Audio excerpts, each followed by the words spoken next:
This is Barry Zalma speaking for Claim School Incorporated's blog, Zalma on Insurance. Today, an insurance case resulted in a lawyer being severely admonished by the California Court of Appeal. And even though a title policy had been terminated, regardless of plaintiff's counsel's misconduct, making personal attacks on the court and on counsel, the court ruled in favor of the insurer and ignored, although it did admonish, the wrongful conduct of the lawyer. J. Shah had appealed from a judgment entered in favor of Fidelity National Title Insurance Company after the trial court granted summary judgment. After 2 trials and a second appeal, the Court of Appeals dealt with the improper and contumacious conduct by plaintiff's counsel in a case called J.C. Shah v. Fidelity National Title Insurance Company, a November 30, 2022 decision of the California Court of Appeal, which resolved the title insurance issue based on the evidence in California statutes and precedent. In 1959, non-party Mary Silva acquired a life estate in the property that is the subject of the action near Quimby Road in San Jose, California. In December of 1995, Shah entered a contract to purchase the property from Silva for $350,000. Silva transferred her interest in the property via a grant deed to J.C. Shah Living Trust, dated June 8, 1993, as grantee.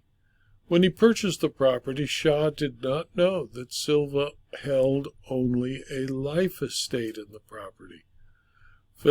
Fidelity issued the title insurance policy in connection with Shah's 1995 purchase. The title policy was effective December 29, 1995. Schedule A of the title policy listed the named insured as the trust.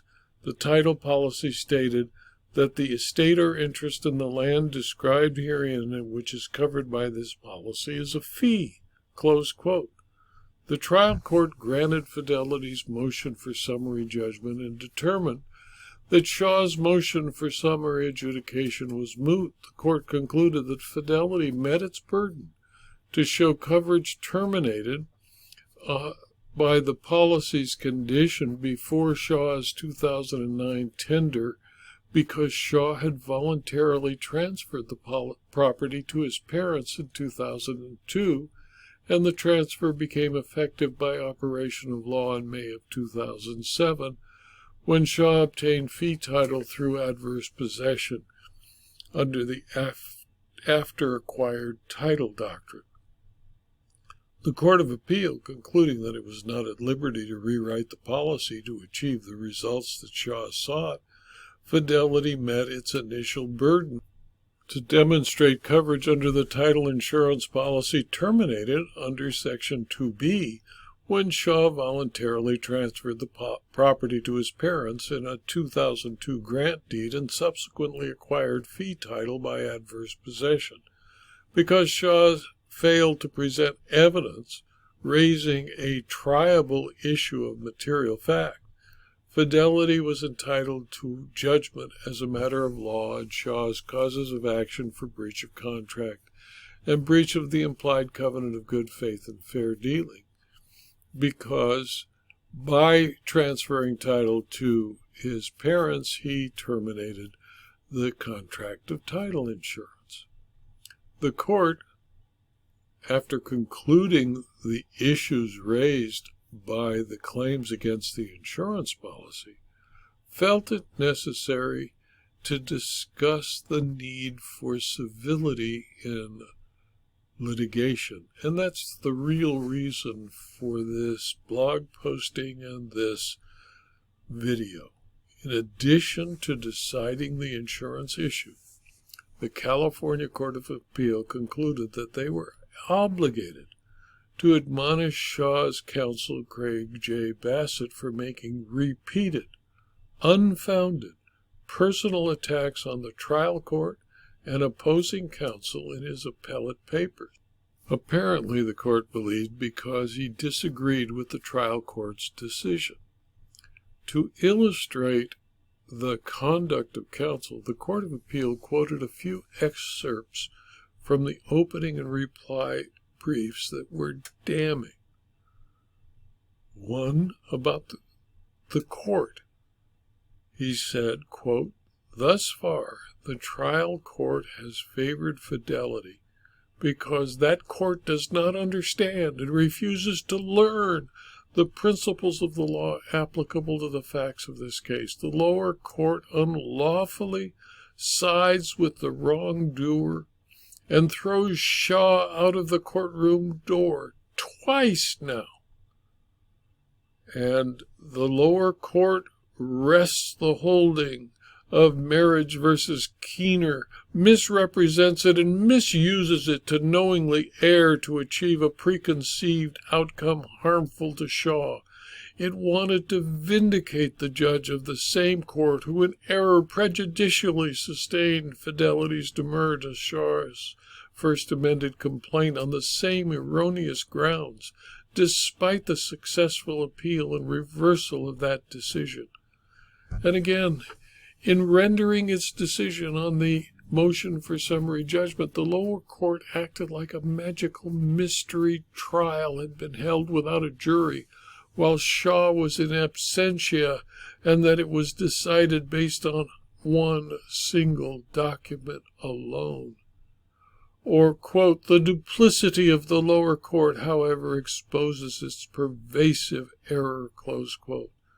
And again, quote, "The lower court's short-sighted derogation of the policy of the law explained above and its total disregard for the relevant statutes in order to achieve a wrongful outcome, to favor the title insurance industry and knowingly harm the innocent insured twice now, means that something is terribly wrong and that the courts have lost their way," close quote. Or, quote, "The lower court knowingly erred here to protect itself rather than enforce the law as was its sworn duty. The trial court refuses to get the facts straight, refuses to interpret the clause properly, and refuses to follow the law," close quote. About the defendant, and by implication opposing counsel, plaintiff's counsel stated, quote, "Because it knows that it can, with success, as this case proves, engage in bad faith insurance tactics to seduce gullible courts who have little experience and no training in such matters," close quote. Or he stated, quote, "Is it not the goal here to consider and discover the truth, the whole truth, and nothing but the truth, drawing inferences from and accepting evidence in the light most favorable to Shah? Why would Fidelity think itself above this law? Because it believes it is a law unto itself, not subject to the law, so that it can in bad faith seek exoneration on spurious grounds when its liability is clear. The sophistry of Fidelity cannot be passed off as truth in this proceeding," close quote.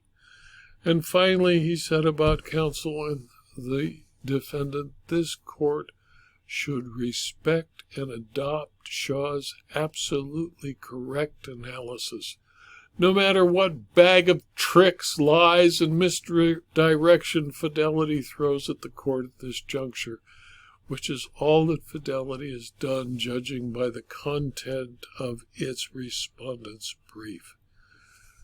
The court noted that these quotes were a sampling of numerous inappropriate arguments scattered throughout counsel's briefs. Perhaps not surprisingly, these unhelpful remarks are unsupported by any evidence in the record. Such bombastic ad hominem attacks have no place in an appellate brief and are potentially contemptuous and sanctionable behavior. The Court of Appeal further noted, quote, disparaging the trial judge is a tactic that is not taken lightly by a reviewing court. Counsel better make sure he or she has the facts right before venturing into such dangerous territory, because it is contemptuous for an attorney to make the unsupported assertion that the judge was acting out of bias towards a party.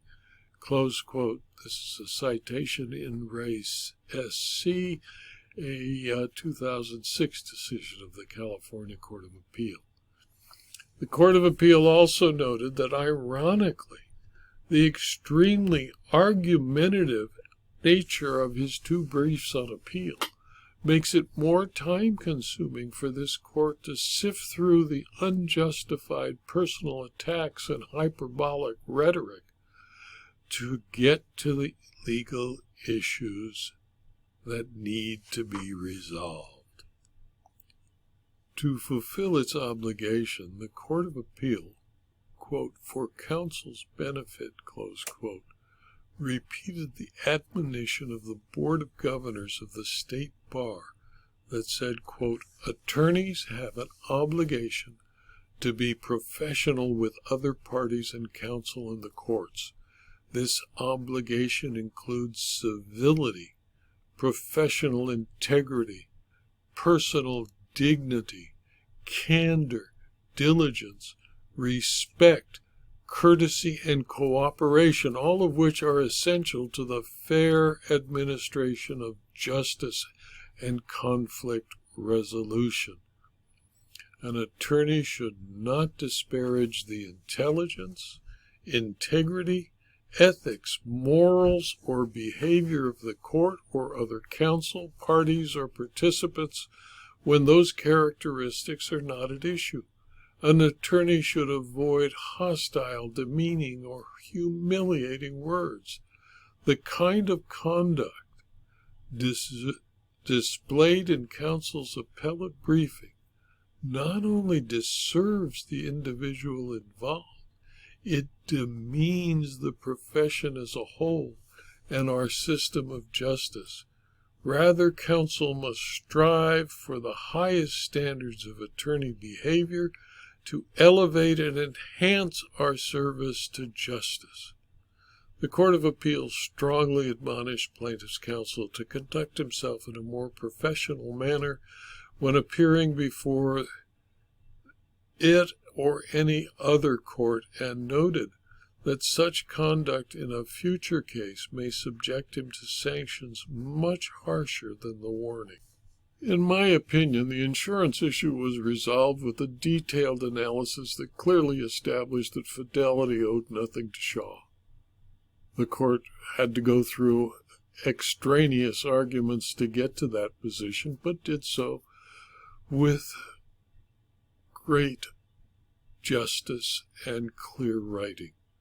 The reason for this article in the blog and this video is to point out that the Court of Appeal was kind to plaintiff's counsel by only admonishing his conduct.